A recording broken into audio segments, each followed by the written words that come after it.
Hi everyone and welcome to Almost Cancelled. I'm Peter and this is Connor. Hey guys. We're going to talk about DC's Legends of Tomorrow, episode 16 of season 1. It's the season finale. It's called Legendary. Quite simple. And full spoilers for the episode as follows. So yeah, we've been pretty down in this show for probably the majority of the season now. I mean, Yeah. certainly since it came back after that middle break, it has been pretty just damn bad. Yeah. And gotten maddeningly worse. Admittedly, I don't think this episode was the worst compared to... That's because there was no love triangle bullshit. Let's be fair to it. Yeah, that's pretty much it. There was some serious stupidity going on in this episode, though. I felt like these last two were better than the six or so before. Well, there's a simple reason for that. The rating's still bad, but the reason why it's better is because it's not spinning its wheels. It's not killing its time. Because Yeah. we said this, we watched this together in the previously on segment at the start when it said, this season on Legends of Tomorrow, and all of the relevant information we needed for the finale came from the pilot and like 2 other episodes. Yeah. There's 3 out of the 15. And the whole Ray Kendra romance amounted to absolutely nothing. It was barely even mentioned. There was a quick, oh, maybe we should talk. Nah, it's fine. I understand. Go with Because Hotman. Uncle Guggy don't know what he's doing with romance. And that was it. It amounted to nothing. All the time we spent in that, which was almost every episode, right? First 14 episodes. Well, episode 3 to episode 14, something like that. Whatever that. No, it's later than that because it didn't start till after Jax and Stein had that thing. That was a few episodes in. It wasn't that much in. There was maybe 4 or 5, but it wasn't much. Oh, okay. Maybe I'm misremembering then. Yeah, it was fairly early on. But still, the point is, all that time we spent with them constantly, can we be together? Should we be together? Because you know you're just going to fall in love with Carter when he comes back, because he's going to come back. All of it amounted to nothing. She just fucked off with Carter and he was like, yeah, it's cool. I don't give a fuck. Yeah, it meant absolutely nothing. It was unbearable to watch, and it didn't amount to anything, so... Yeah, at least if it had some sort of consequence, you can at least forgive it a little bit. Not that it makes any better, but at least it feels like they at least followed through on their intentions. This just feels like, oh shit, we haven't got enough time to fill this 16 episodes. What are we going to do? I know. Let's write some shitty romance, and let's do it with these guys because we can just make it non-existent anyway by the end, so no one will even care. Nah, they had enough plot for maybe 6 episodes. Yeah, I think they could have done 8 at a push, but no more. Yeah, so much of this was kind of just bleh. So one of the problems I have with this episode is there's a section near the start where Rip brings them all back to 2016, but May of 2016, which we don't really get an explanation for. I guess he kind of explains it later when he says it's because it has to be after Laurel's death.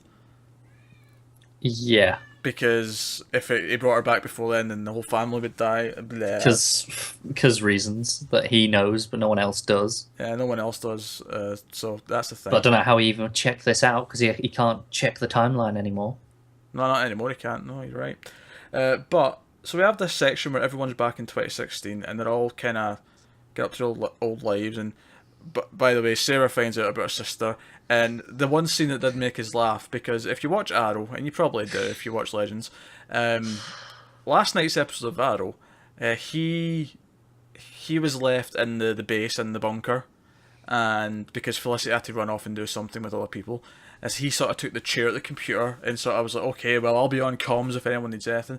And I don't know if we mentioned it in the review, but We did. we did really mention it, that he never came back, he never showed up again. It was kind of weird. That's because he was sitting there waiting for this episode of Legends, because he's literally sitting there on that exact spot when Sarah walks in.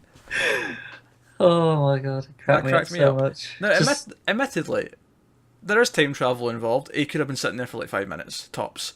But it's still funny. It's the idea that he sat there for 6 hours, just nothing happening. And it's like, shit, Sarah's here. Yeah. So, yeah, that was a thing. I will say this, I did like Sarah's reaction when she's like got a knife up to Rip's like throat and all that. Yeah. He's like screw you, I'm going back to save my sister. And Rip's like, no, we can't. And then she's like, yeah, but what have you been trying to do for the last, like, 10 Yeah. episodes? It's also the same thing we kind of praised on Arrow when Laurel died, that Detective Lance had the same reaction of, fuck it, we can get back. Yeah. Well, she did the exact same thing. It's like, oh, come on, we've got a time ship, let's go. Yeah, pretty much. And he just reasons why they can't. And it really feels like really bad writing where they're just trying to come up with a reason why they can't when we have a time travel ship. So even us as an audience are like, just go back in time and stop it. Yeah. But they have to write in some reason because it would affect the other show. They don't want to have to actually have an effect on the other show with what they have in this one. So it's it's kind of like an Arrow when ever there's something bad going down and it seems impossible to handle. Like, why don't I just call Barry? Because Barry can come in and deal with it all normally, in a flash. No pun intended. It's kind of the same thing. This time travel ship could solve so many things that happen on the other shows. Do you know what? When they should call Barry, I can excuse it because you've got to have your show. Fine, but this is when it directly affects one of your characters on your show. There's got to be some leeway here where they can at least, even if there'd been an episode where, if they wanted 16 episodes, have an episode where they'd attempted to go back and we'd seen the effects for ourselves. Well, this is actually what I was getting to with this whole section, because we see Rory try to rob some place and he burns his partner on fire because his partner's being too aggressive with people. And we see Ray goes to visit him and, staying with his wife and all that. And in about less than 5 minutes of the episode, they all decide to meet up where the ship left, and Ray and Stein have come up with gadgets to try and call a beacon out to the ship and bring them back, because they've all decided they're getting back on that ship and they're finishing this job, right?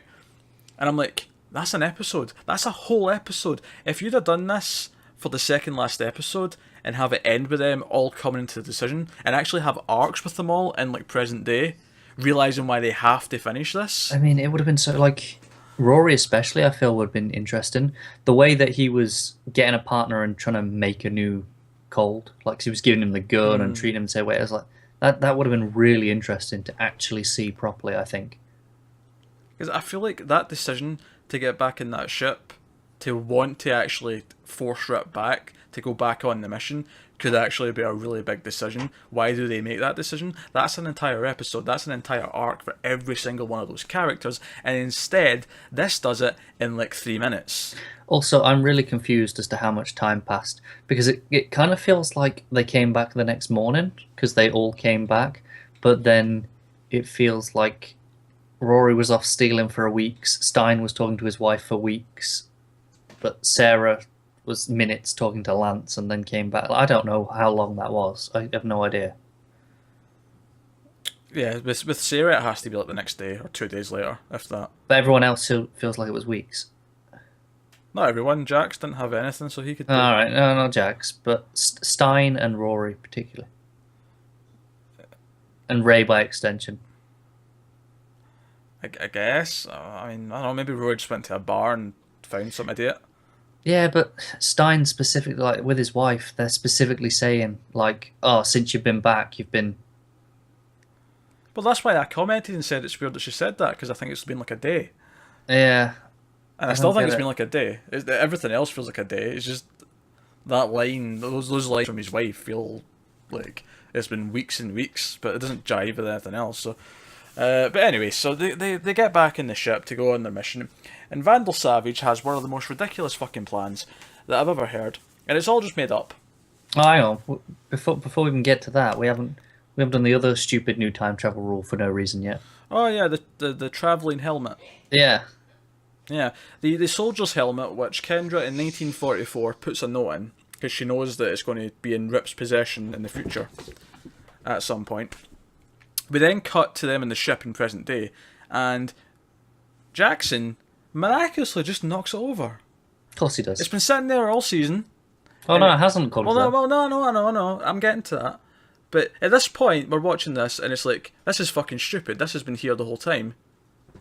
And now someone sees it, and now someone knocks it over, and they find the knot. This is stupid. right? Very convenient. Very convenient. And then the writers, realising how convenient this is, had to write in a bit of dialogue to explain it. So they had Rip give out some bollocks reason with, when something changes in the timeline, sometimes you get this displacement thing where things will shift in place. Oh, what? Complete, made up, Deus Ex Machina bollocks. This is atrocious writing. Atrocious. It is disgracefully shoddy. This is, we needed this to happen. I can't be arsed to think of a real reason why it would happen. I'm just going to make up a new time travel rule as to why it happened. This has never come up before. It will probably never come up again. I guarantee it won't. Bollocks. You know what? And then everything with the time travel in this show has been absolute crap. The whole, we can't damage the timeline thing. I actually laughed out loud when Sarah, later on, when all hell's gone off, when they're all in different timelines, and she's like, thank fuck we're not caring about the timeline anymore. And she starts fighting, and I laughed because you know what? I've felt that way for like 10 episodes. Like, I'm really ready to be done with this. Oh, we can't do this because it'll affect the timeline. No, you're just writing like band-aids over your shitty writing. That's all this is. It's you trying to... This is band-aids. It's not even band-aids over like a cut or like even like something small. This is band-aids over an amputated arm. Yeah. Well, the one in this episode is about a massive coincidence, so the characters find something. Often it'll be motivation. Like, why don't they just do this? Oh, because it'll affect the timeline, so they can't do it. Well, why didn't they bring Sarah back so that she could save Laurel? Just because we said so. Yeah, pretty much. It's complete... It just feels like they're constantly writing reasons why the thing that should be happening isn't happening. It really annoys me because they're just doing the time travel rules as they go to whatever they need this week. They'd never sat down at the start and went, these are our rules. Let's work our plot within these restraints. They just went, this is what we're going to do. Oh shit, how do we do this? Just throw in another rule, they'll be fine. But Joe really gets me about this final though, is that there's several things in this finale that feel very rushed and shoehorned in at the last minute when they could have used those, other like 14 episodes in the middle where it felt like they were just stretching things out to actually set some of these things up. Like Firestorm, like changing the matter or something. The transmutation, yeah. It just comes up in this episode and then he has to use it at the end and he uses it. Oh, it worked. Great. Turned out it worked. Third time's a charm, though. Although at least Sarah cracking a joke about it, about getting her boots wet, was at least a hint of fun Sarah from the first episode, because she's been missing most of this season. She has. She really fucking has. And even the, Savage's plan about trying to destroy time, that's just brought up in this episode. I don't understand how... So there's 3 time explosions. No. There's 3 explosions. The world is ending all at once in 3 times. Surely it's not, because it's chronological. Yeah, that's the thing. Surely the first one would just cancel the second 2 out because it's first. Yeah.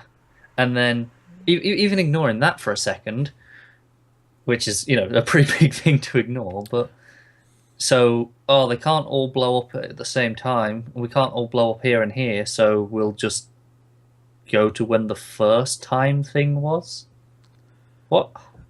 Yeah, apparently this will put them all back to ancient Egypt. I don't know. I don't get it. That's still time for a start. That's when the meteors appeared, so that's where the first time thingy happened. Yeah, made up bollocks. Secondly, they make a point of saying, because they split up into teams for these 3 different timelines where these are all going to happen. So it's like 1975, 44, and 2021. I mean, it's not 44, it's 58. 58. 44 is where they get Kendra. Well, whatever. 3 times, right? Yeah. And they say, oh no, we can't attack yet. We have to all do it at the same time. You're in 3 different years. There is no at the same time. Time doesn't work like that. Yeah, I don't get it. You're in different times. This has actually made my head hurt. Just trying to understand their bullshit is giving me a headache. Now, don't get me wrong. You can take any time travel story and poke holes in it. You can find them if you really want to. I can take Back to the Future trilogy right now and poke you tons of holes in that time travel. But Back to the Future sets up its rules, it sticks to its rules, and you respect it because of that. They don't feel just like, you know, vaporware where it just changes at a whiff. Everything feels consistent. It feels like there's hard rules, and that's how it works. That's all I ask. It's not too much to ask for, is it? Because, you know, you can easily look at Back to the Future and say, well, yeah, they stay in the same place where the car was, you know, so they arrive in the exact same spot at like 30 years ago, but the Earth moves. Technically, they just arrive in space and instantly die. You know, like, there's things like that you can point out. You can find things like that. But that's okay, because time travel doesn't exist. Of course you're going to find flaws in it, right? But this is just... What do we need it to do this week? We're just going It's just... this is why I hate like magic and a lot of things, because I feel like they just use magic as oh well, we need something to fix this. So, Yeah, Magic's another one where it's good if you have solid rules. yeah, And the best Magic stories do have firm rules as to what you can and can't do. Geez, this was rough. Yeah, a couple of nice fighting moments, I suppose, but that's about it. I don't even care anymore. Yeah, no, I don't care.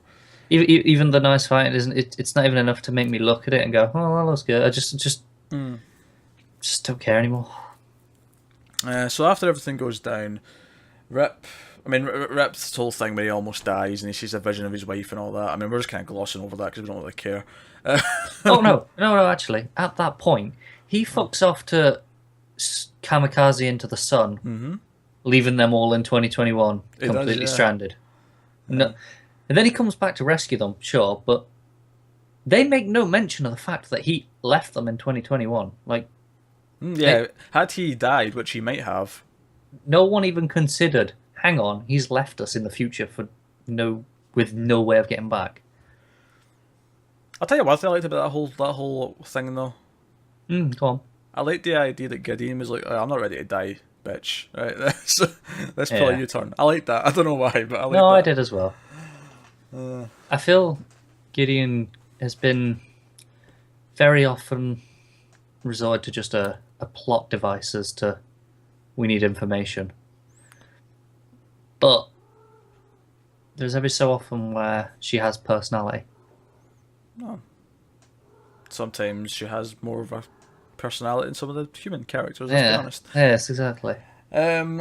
So, yeah, that whole thing happened. And we get scenes of them similar to the scenes at the start when they're all in their present day again, but they're deciding, and Jax comes over and decides to roofie Stein as a payback. Oh no, wait, no, he doesn't. He talks to his wife and he talks him into going. Sorry, I was just, maybe he should have roofied him. It would have been poetic justice. I actually kind of would have liked him to. Just that would have been funny. So everyone basically, you know, we get Sarah with Lance again at the grave of Laurel, and everyone decides, they're going to go and protect time. Except the Hawks. The Hawkman and Hawkgirl decide to go and live their life somewhere. What? The thing is, I don't like the Hawks. I think they're one of the weakest parts of this show. No, I think they are. I think they're the two weakest characters in the show. But given what comes next, that is the strangest move this show could have pulled. Well, yeah, given the fact that they're hinting that there's going to be a Thingarian war at some point in the future, it's kind of weird. And to jump slightly ahead, a JSA. Well, yeah, I'm just not even jumping ahead. That's next. So they're about to get on the ship, and what the hell? There's a ship falling out of the sky. What's going on? It crash lands right in front of them. This dude comes out, and he's leather, and he's like, "If you get on that ship, you're going to die." Because this is May 2016. And then he's like, "I'm Rex, and I'm with the Justice Society of America." I'm torn. I'm genuinely torn because I love the JSA. I really do. But this show's going to butcher it. And the thing is, this show clearly always wanted to be JSA. Like it's talked about this legacy. Essentially, it's kind of been the theme of this show. It's not even that. You've got the Hawks there, and they're part of the JSA. Atom, kind of. Yeah, Atom Smasher. Yeah, it's kind of like filling the same role. Yeah, so you can see there's definitely connections there, and they're obviously going to go down this path. Maybe we'll get a few more JSA people. I mean, they're all small enough characters in terms of the movie TV world that they could get them all. I think. Barring Jay Garrick Barring Jay Garrick, yeah, obviously. Cause and he's Alan busy. Scott, I suppose.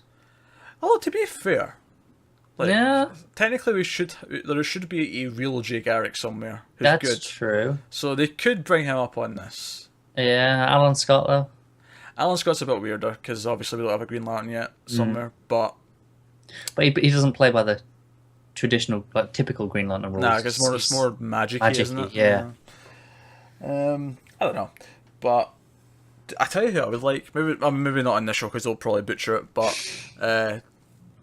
Sandman. Yeah, I want Stargirl. She's my favorite. I don't like Stargirl. Do love her. Yeah. So you've read all of John Dee's run. I am actually about 25 issues in. It's excellent stuff. I'm jumping around like 4 different runs that I'm reading right Yeah. now. But it's good You know what, stuff. though, to get back onto the show a little bit, I didn't realize this was Rex Tyler at first because sure he's in black leather. I was like, there's no immediate connection. I thought could be Booster Gold, time travel, but then I was like, why is he not in yellow? I was like, Black Hood, Doctor Midnight. No, he's not blind. Hourman, where's this damn hourglass? That's like the one defining feature of every Hourman is that they have the hourglass. But nah, fuck it. We won't bother with that one part of his costume that actually sets him apart from everyone else. He'll have an hourglass in somewhere though. Yeah, but God fucking damn it! If you're gonna do a costume, everyone else has got their own logos and symbols, but you can't give him his one thing. Yeah. Don't get me wrong. If season 2 can actually pull off this team becoming the JSA, then great. It's everything I'd want, but I don't trust it with Googie at the helm. No, nor do I. Nor do I. Ideally, they would just put him in Arrow and just leave him on Arrow, and he wouldn't touch anything else. And bring someone else in, take over this, and go, here, you do JSA. Just do it right, please. I mean, that's the thing. Ideally, I would like to just scrap this show and then just start a JSA show. I'd be all for that. But, you know, that's not going to happen, so... Yeah. Hey-ho. So... That's the season finale of Legends tomorrow, and needless to say, after an enjoyable pilot, 2-part pilot, it just kind of all went downhill. And the second half in particular was just... To think how negative we Bad. were on this just now, and this was what we were literally said was one of the better ones of the second half of the season. Yep. Oh, God. Admittedly, though, I think the highlight in terms of moments of the second half of the season is probably still the giant ash robot, just because it's a giant ash robot. Yeah, that's pretty cool. I still don't get why they got the Hawks to leave if they're doing JSA, though. They're kind of... I can only imagine they've got plans for them to show up elsewhere. I mean, I get that maybe their story is kind of done because they were the whole Savage Yeah. thing. But, Maybe. Oh yeah, and by the way, Savage was awful, and he was still awful in this. and then he was taken out like a chump in like 3 minutes. It's like, Yeah. cool, Savage is dealt with. Yeah. It's funny how he spent 16 episodes building to this, and then he They just didn't even need those magic items in the end. It's just like, nah, we all just fucking take him out. Yeah. I don't know. Maybe the actors, maybe at least maybe one of the actors has maybe got a new show or something next season, Yeah, could be. and they just have to write them out. I don't know. Also, the Thanagarians are not the bad guys in season 2, apparently, which feels weird because I was pretty certain they were setting that up. Season 3, maybe. Yeah, maybe. Keep that in their back pocket. Yeah. It's fair enough, I suppose. I don't know. Probably a JSA villain next season then. Could be, Could be a number of people, but I'd like them to do Per Degaton, but, you know, not as a whiny little kid. But as him actually older and jumping through time to go against them. Could be cool. possibly they've already wasted a lot of that Yeah, on that Potential, though. assassin woman. on that one episode. Oh dear. All right, well let's wrap this up because we're just Yeah. sort of going around in circles of complaining now. Yeah. So that's DC's Legends of Tomorrow, the season finale, season 1. Season 2 is not going to make his way until after Christmas. They're coming back this fall. We're going to get it in October with the other shows. We're going to have 4 DC shows, 4 nights in a row. Actually, one last thing we do need to talk about from last week, actually. Captain Cold's death, right? Yes. We've seen him briefly in this bit when Rory goes to 2013, but they confirmed the day after that episode aired last week that he is got a contract now where he's a regular for the DC TV shows for next season, but not for one specific show. He can appear on all 4 shows, but he's a regular between them all. So I guess he's going to be on like 20 episodes, but spread out between them. I'll put money on them bringing him back in the 4-part crossover. Probably. I imagine he'll spend most of his time on the Flash because it just makes the most sense. I think it'll be split mostly between Flash and Legends. But he'll probably cameo or have an episode in Supergirl and An Arrow. an Arrow. Yeah. But yeah, so I thought it's worth mentioning because it completely deflates his death when the next day they're like, oh, by the way, next season you're going to see a lot of him. Yeah, it's hard. Couldn't have just kept that quiet. I don't. Whatever. Yeah, that's DC Legends of Tomorrow. Fuck Guggenheim. What a damn shame. What a damn shame. Let us know what you thought of the final and the season as a whole in the comments below, and like and subscribe, all that jazz. It's kind of been a pleasure. Speak for yourself. It's been a pleasure to talk to you guys about it. It's not been a pleasure to actually watch it. We'll see you next time, guys. Which will be like 5 months.